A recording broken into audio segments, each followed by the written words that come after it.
Hello friends, good morning. जैसा कि आप लोग जानते हैं, पिछले वीडियो में हम लोगों ने साहित्य से संबंधित जितने भी तथ्य थे और विशिष्ट पक्ष उसके और जितना भी समझने वाला फैक्ट था उस चीज़ को हमने आपको समझा रखा था। और साथ ही साथ हम लोग जो एसे की सीरीज़ अभी स्टार्ट किए हैं तो इसको हम लोग कंटिन्यू रखेंगे और कोशिश करेंगे कि आपके एग्ज़ाम तक इसको कंटिन्यू रखा जाए। साथ ही साथ इसमें जीएस और 1 और 2 के दोनों पोर्शन जो हैं उसको भी कवर करने का प्रयास किया जाएगा। तो कोशिश करिए कि आप लोग भी बने रहिए इस सीरीज़ के साथ। तो चलिए, आज साहित्य का एक और टॉपिक हम लोग लेकर आए हैं जो कि हम लोग आज कवर करने वाले हैं। तो इसमें हम देखते हैं कि क्या क्या है। ऐसे से संबंधित अगर किसी भी प्रकार का प्रश्न हो आप बिल्कुल पूछ सकते हैं, आपको वो चीज़ बताया जाएगा। आज एक टॉपिक है साहित्य, समाज और संस्कृति का अंतर संबंध। कल आपको समाज, साहित्य और इन संस्कृति के पक्षों को बेहतर तरीके से समझाए भी थे। आज उसी चीज़ को एक और नए आयाम के साथ समझने का प्रयास करेंगे कि इस आयाम में हम लोग क्या देखने वाले हैं। ठीक है। और निबंध से संबंधित या फिर अगर आपको किसी पेड बैच में भी जुड़ना हो तो आप बता सकते हैं, आप उसमें ऐड कर दिए जाएंगे। चलिए, साहित्य, समाज और संस्कृति का अंतर संबंध है। आज इसी निबंध को हम लोग देखने का प्रयास करेंगे और सीखने का प्रयास करेंगे कि ये क्या है। सबसे पहले तो आप लोगों को कई बार बताया कि जब भी निबंध आपको देखने को मिले, आप निबंध में सबसे पहले क्या करेंगे कि उस पहलू को समझ लेंगे कि हमें लिखना क्या है। तो यहाँ साहित्य जो है वो समाज और संस्कृति के बीच का एक अंतर संबंध जो है वो दर्शाता है। कहने का तात्पर्य है कि साहित्य जो है एक कड़ी का काम करता है, एक खिड़की का काम करता है, या फिर एक मार्गदर्शक या एक मशाल का काम करता है जो कि राह दिखाने या फिर उनकी कमियों को बताने या फिर उनकी वास्तविकता के साथ उनकी उपलब्धियों को भी गिनवाने का कार्य करता है। ठीक है। तो इस तरह से साहित्य जो है समाज और हमारी जो प्राचीन संस्कृति है उसको एक अंतर संबंध के रूप में बांटने का कार्य भी करता है। ठीक है। चलिए, तो इससे संबंधित एक फॉर्मेट भी हम लोग रेडी करके रखे हुए हैं। तो इस फॉर्मेट पे अब आप लोग देख लीजिए एक एक करके क्या इस फॉर्मेट से संबंधित कुछ आप देख सकते हैं। चलिए, तो शुरू करते हैं। फॉर्मेट साहित्य, समाज और संस्कृति का अंतर संबंध है। तो जैसा कि पहले आप लोगों को बताया है, उसको आप कहानी के माध्यम से, कोटेशन के माध्यम से या फिर किसी भी एक इंसिडेंट के माध्यम से चाहें तो आप इसको शुरू कर सकते हैं, या फिर ऐतिहासिक उपलब्धियों के माध्यम से भी। तो हम यहाँ एक फॉर्मेट स्टार्ट करते हैं। सर्वप्रथम, साहित्य जो है समाज और संस्कृति का परिचायक है तथा इनके अंतर संबंधों को सूत्रबद्ध स्वरूप में प्राचीनता से आधुनिकता तक का सफ़र कराते हुए उन्नति के शिखर तक पहुंचाने वाला साधन जो है वो साहित्य है। और साहित्य जो है सृजनात्मक तथा विनाशकारी शक्तियों को धारण किए हुए है। ठीक है। यह हमारे समाज का प्रतिबिंबन करता है। इसीलिए ऐसा कहा जाता है कि अंधकार है वहाँ जहाँ आदित्य नहीं है और मुर्दा है वह देश जहाँ साहित्य नहीं है। तो ये एक कोटेशन है जिसको हम लोग इस माध्यम से समझ सकते हैं। तो यहाँ देखिए, पहले पैराग्राफ में हम लोगों ने जो भी चीज़ पढ़ा, चाहे सूत्रबद्ध स्वरूप कह लीजिए, तो साहित्य के पास कहीं ना कहीं वो शैली है कि इसको सूत्रबद्ध स्वरूप में रखेगा। प्राचीनता से आधुनिकता तक, जैसा कि आप लोगों को बताएं, संस्कृति की बात है तो संस्कृति हमारी प्राचीनता है। तो प्राचीन संस्कृति से लेकर के आधुनिक संस्कृति तक, चाहे उसको हम लोग नवीनता का नाम दें या फिर आधुनिकता का नाम दें, वो इसके अंतर जो है सूत्रबद्ध रूप से वर्णित है या फिर पिरो करके रखा हुआ है। साथ ही साथ साहित्य जो है वो कहीं न कहीं सृजनात्मक शक्तियों को संजोए हुए है तथा विनाशकारी शक्तियों को भी धारण किए हुए है, क्योंकि साहित्य ही वह माध्यम है जो कि ऐतिहासिक दृष्टि अगर डालते हैं तो विनाश का माध्यम भी बनता था और साथ ही सृजन का माध्यम भी बनता था। तो इसको हम कह सकते हैं कि साहित्य के अंतर जो है वो कहीं न कहीं सृजनात्मक और विनाशकारी शक्तियाँ जो है वो धारण किए हुए हैं, जो कि हमारे समाज का प्रतिबिंबन करता है। जैसे कि पिछले निबंध में अगर आप लोगों ने देखा होगा तो अच्छी बात है, अगर नहीं देखा है तो जाके आप लोग पिछले वीडियो को ज़रूर देखिए। उसमें बहुत सारे साहित्यों का जो है उल्लेख किया गया है, जिसके अंदर आपको एक प्रेमचंद्र का होरी वाला कहानी कह लें या फिर हल्कू की कहानी कह लीजिए या फिर जो ईदगाह में हामिद है उसकी कहानी कह लीजिए। मतलब ऐसे कई सारी कहानियाँ हैं जो कहीं न कहीं हमारे संस्कृति के एक अंतर संबंध को दर्शाता है, जो कि दिखाता है कि इसका परिवेश, इसका रहन सहन, हमारी सामाजिक संस्कृति वो किस प्रकार साहित्य में पिरो करके रखा हुआ है। ठीक है। तो ये एक कोटेशन है जिसको आप याद भी कर सकते हैं, और याद होगा तो अच्छी बात है। अंधकार है वहाँ जहाँ आदित्य नहीं है, और मुर्दा है वह देश जहाँ साहित्य नहीं है। तो इन चीज़ों को आप याद कर सकते हैं। कोटेशन जिसका है आप उसका नाम भी लिख सकते हैं। अब आइए सर्वप्रथम समझने का प्रयास करते हैं कि साहित्य क्या है। पिछले वीडियो में अच्छे से इस चीज़ को आप लोगों को समझा रखे हैं कि सबके हितों को ध्यान में रखकर बनाई गई कृतियाँ जो होती हैं वही साहित्य होती हैं। यानी कि साहित्य जो होता है 100 प्लस हित शब्दों से मिलकर बना होता है, जो कि सबके हित की बात करता है, और यह समाज के दर्पण को इंगित करता है या फिर मसाल के रूप में कार्य करता है। इसी वजह से कहा जाता है कि साहित्य जो है वो समाज का दर्पण है। अक्सर आप लोगों ने सुना होगा।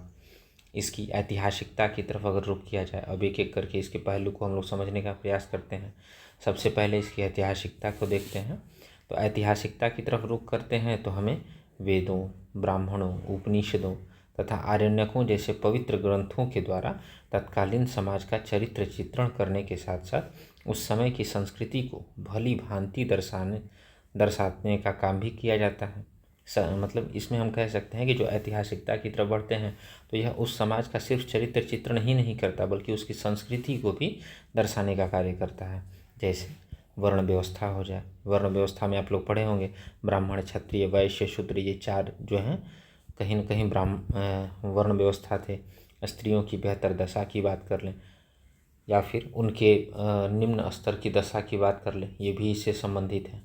उत्तर वैदिक साहित्यों के द्वारा इनकी गिरी हुई जो स्थिति है स्त्रियों की, या फिर आज के वर्तमान में अपनी रोमांचक स्थितियों को व्यक्ति के मन पटल पर उकेर करके रखने का और दर्शाने का कार्य जो है वो साहित्य का मुख्य उपलब्धि रह चुका है। यानी कि प्राचीनता की संस्कृति कहें, रीति रिवाज कहें, सामाजिक परिवेश कहें या फिर वर्तमान की आधुनिकता कहें, प्रत्येक स्वरूप में देखें तो हम लोग साहित्य को ही मुख्य रूप से सारगर्भित स्वरूप में पाते हैं कि इसके पास ही वो क्षमता है जो एक दर्पण का कार्य करता है, और कहीं न कहीं जो साहित्य है वो समाज और संस्कृति के बीच में एक अंतर संबंध को दर्शाने का कार्य करता है। तो यही इस निबंध का सार है कि हमको कहीं न कहीं समाज और संस्कृति का जो अंतर संबंध है वो साहित्य के अंदर पुरोहित करके रखा है। ठीक है, चलिए आगे बढ़ते हैं। हम लोग देखते हैं कुछ नए फैक्ट्स को। जैसे अगर सांख्य दर्शन की बात करें या फिर मेगास्थनीज की इंडिका जो है उसकी बात कर लें, एक यात्रा वृत्तांत है, और साथ ही साथ कणाद की बात कर लें, इनकी कृति हो गए, वैशेषिक हो गए, चारवाक हो गए, फोक्यू की हो गया या फिर सीयू की हो गया, आप लोग अक्सर पढ़ते होंगे ये सब पुस्तकें। तो इन जैसे साहित्यों ने क्या किया है कि सामाजिक सांस्कृतिक दशा जो है इसके संबंधों को बेहतर तरीके से समझाने का प्रयास किया है, क्योंकि इसमें जो है उस समय के तत्कालीन समाज के साथ साथ एक यात्रा वृत्तांत का भी वर्णन किया गया है। अगर कहें तो उस समय के पर्यटन का भी वर्णन किया गया है। यानी कि कहीं ना कहीं हमारी संस्कृति से संबंधित जितने पहलू हैं उसको उत्कीर्ण करके हमारे सामने जो है हमारे समाज में रखने का प्रयास किया गया है, ताकि हम उन चीज़ों को बेहतर तरीके से समझ सकें। ठीक है, उसी तरह अगर आप देखें तो चाणक्य के द्वारा रचित जो अर्थशास्त्र है इसकी बात कर लें, अकबरनामा, हुमायूंनामा, वेशवदन जैसी कृतियाँ भी जो हैं सामाजिक प्रशासन को बेहतर तरीके से रेखांकित करती हैं, जो कि यह दर्शाने के लिए पर्याप्त है कि तत्कालीन समाज में साहित्य के द्वारा प्रत्येक पहलुओं की व्याख्या समाहित है। अर्थात अगर पिछले वीडियो से भी इस चीज़ को हम लोग रिलेट करें तो उसमें देख सकते हैं कि कई ऐसे साहित्य हैं जो कि समाज के अंतर संबंध के साथ एकदम कड़ी के रूप में जुड़े हुए हैं, और ये एक दूसरे के साथ कदम से कदम मिलाकर चल रहे हैं। ठीक है, अब जैसे साहित्य की बात कर लें तो साहित्य जो है 2 तरह से कार्य करता है, पता ही होगा। एक तो जो उसका सकारात्मक पक्ष दर्शाए जिसमें समर्थन, समन्वय, सहयोग और सद्भावना की अभिव्यक्ति जो है वो लक्षित होती है। साथ ही साथ उसके नकारात्मक पक्ष जैसे किसी भी समाज की संस्कृति या फिर जो रीति रिवाज हैं उसका विपक्ष करना, विरोध करना या फिर उसकी कमी को उसके सामने दर्शाना, जो कि ये दर्पण का मुख्य कार्य होता है। तो इस आधार पर न सिर्फ उसकी कमियों को बताता है बल्कि उसमें सुधार करने का भी प्रयास करता है, और साथ ही साथ एक भविष्यलक्षी दर्पण की तरह कार्य करता है, ताकि भविष्य को चेता कर या फिर चेतना का जगाना, चेतना को जागृत करके भविष्य को सुदृढ़ करने का कार्य भी जो है वो साहित्य क्या है। तो साहित्य न सिर्फ एक पक्ष और शब्दों का समूह है बल्कि कई सारे कार्यों को और गूढ़ रहस्यों को छिपाए हुए अपने अंदर समाहित करके रखा है, जो कि साहित्य जो है समाज और संस्कृति के अंतर संबंध को बेहतर रूप से समझाने के लिए कार्यरत है। चलिए आगे कुछ फैक्ट्स भी देख लेते हैं। जैसे कुछ रोमांचक दृश्य अगर कहें तो साहित्य की तरफ बढ़ते हैं, तो जैसे गबन हो गया, गोदान हो गया, बड़े भैया हो गए, तो ये सब जो लिखा गया है प्रेमचंद्र के द्वारा लिखा गया। साथ ही साथ एक पुस्तक जो है वो अपना दीपक स्वयं बने, अगर आप लोग चाहें तो इसको पढ़ सकते हैं, एक बेहतर उपन्यास है। साथ ही मत्त विलास प्रहसन हो गया, तथा मैथिली शरण गुप्त के साथ साथ कालिदास की कुछ कृतियाँ भी हैं, जैसे कुमार संभवम हो गया, विक्रमोर्वशीयम हो गया। ऐसे बहुत से काव्य खंड हैं जिसने साहित्य जगत में चार चांद लगाने का कार्य जो है वो किया है, जिसकी वर्तमान प्रासंगिकता को अगर हम देखते हैं तो विश्व के अन्य देश भी जो हैं इसमें रुचि दिखाकर समाज और संस्कृति की गहनता समझने का प्रयास करते हैं। जैसे अगर विदेशों की बात हम लोग कर लें तो विदेशों में आज कहीं ना कहीं भारतीय साहित्य जो हैं इतने प्रचलित हो गए हैं कि इनका उनके भाषा में अनुवाद करके फिर इसको पढ़ने, समझने और सीखने का कार्य जो है किया जा रहा है। अभी वर्तमान प्रासंगिकता में आप लोग देखते होंगे कि जो अन्य संस्कृतियों के लोग हैं वो भारतीय संस्कृति को अपना रहे हैं, भारतीय संस्कृति को जीने का प्रयास कर रहे हैं, साथ ही साथ इसको गहनता से समझने का भी प्रयास कर रहे हैं, जो कहीं न कहीं यह दर्शाता है कि साहित्य के पास ही वह शक्ति है जो समाज और संस्कृतियों के बीच का अंतर संबंध जो है बेहतर स्वरूपों में वर्णन कर सकता है। ठीक है, इसी प्रकार हम दिखा सकते हैं इन चीज़ों को। चलिए आगे देखें तो विष्णु शर्मा की पंचतंत्र हो गया। जैसा कि आप लोग पता होगा सबसे ज़्यादा अगर कोई पुस्तक को अन्य भाषाओं में अगर कोड किया गया है तो वो पंचतंत्र है।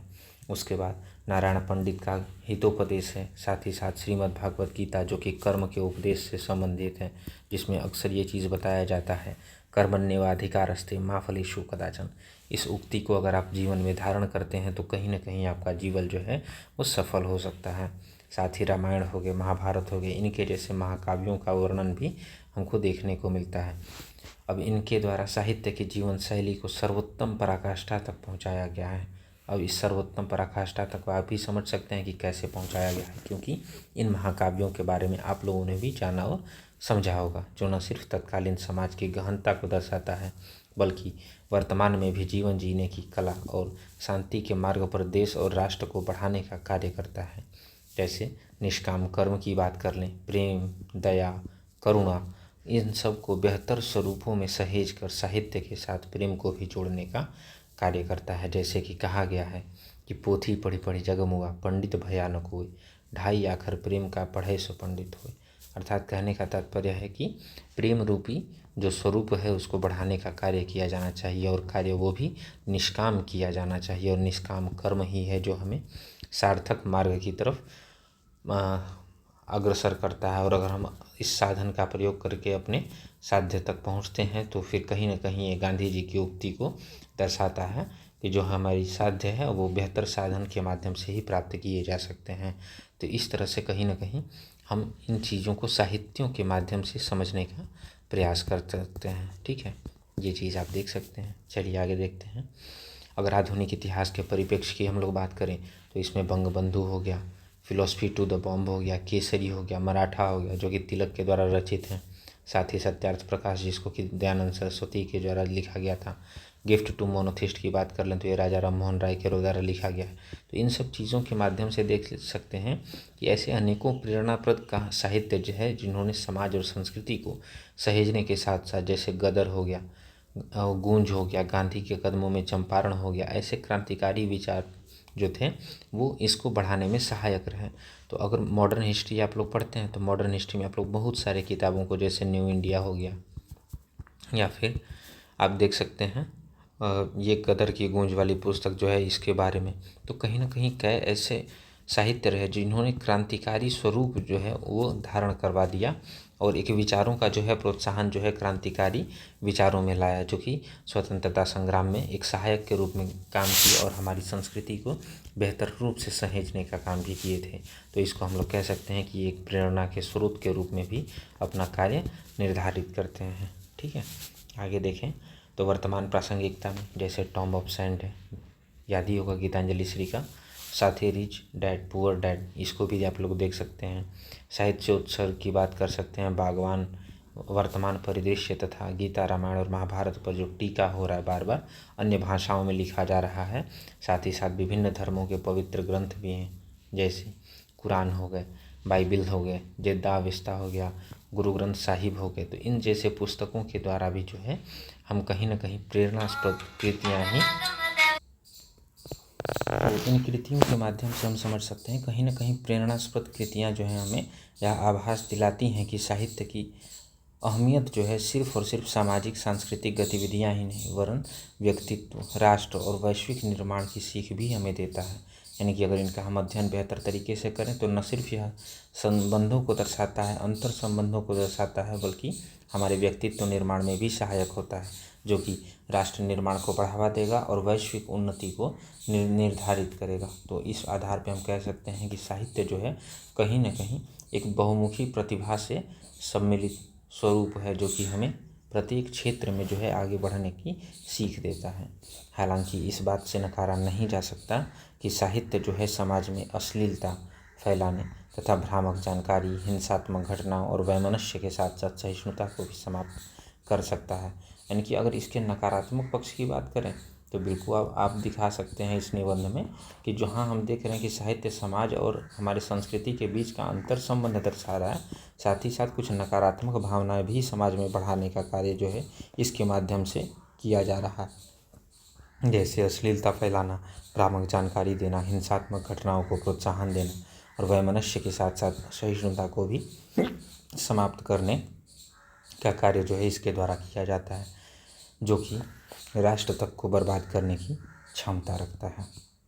तो इसके शक्ति को हम लोग भली भांति पहचानते हैं, तो इसकी शक्तियों से हम किसी न किसी विनाशात्मक घटना का जन्म भी देख सकते हैं। वर्तमान समय में कहें तो एस जयशंकर के द्वारा एक पुस्तक रची गई है, वाई इंडिया मैटर्स।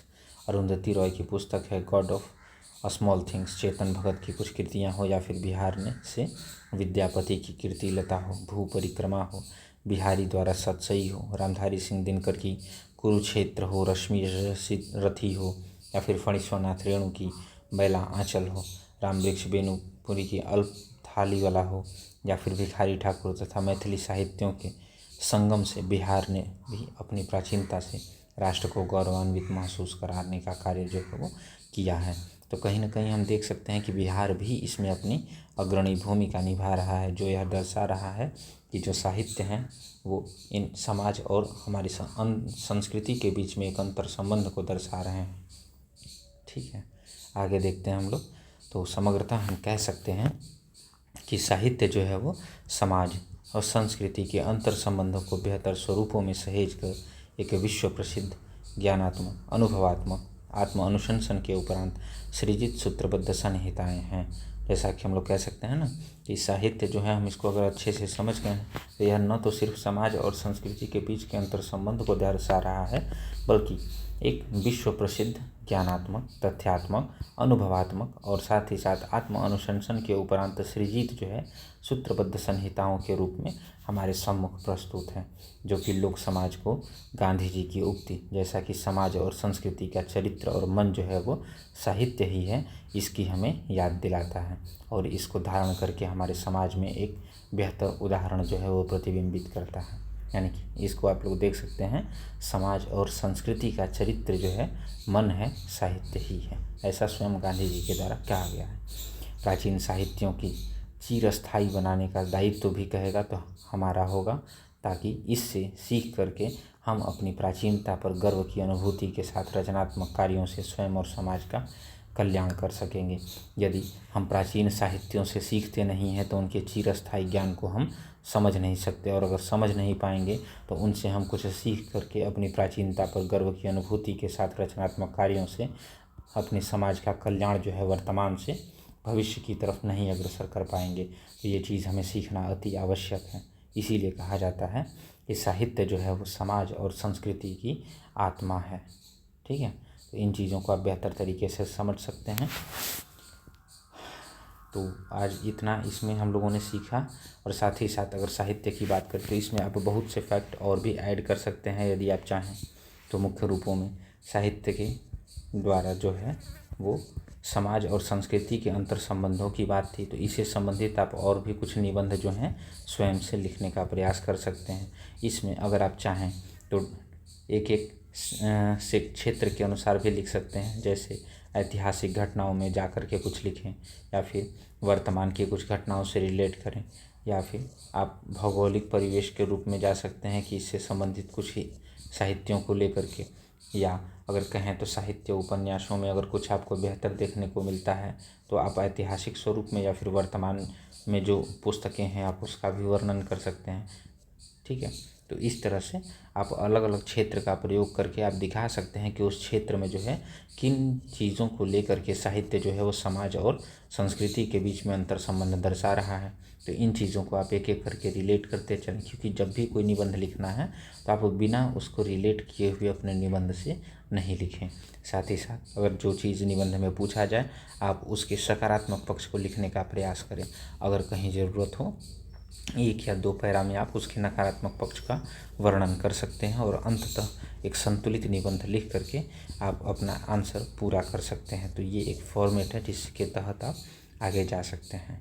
तो ठीक है, मिलते हैं आपसे नेक्स्ट वीडियो में। अगर आपका किसी भी तरह का कोई प्रश्न है तो आप कमेंट बॉक्स में ज़रूर पूछ सकते हैं, और अगर आपको BPSC के 71वीं से या फिर 72वीं के पेड बैच से भी जुड़ना है तो आप हमसे संपर्क कर सकते हैं कमेंट बॉक्स में आकर के, और आपको इसमें एक बेहतर तैयारी का मौका दिया जाएगा। तब तक मिलते हैं आपसे नेक्स्ट वीडियो में। धन्यवाद।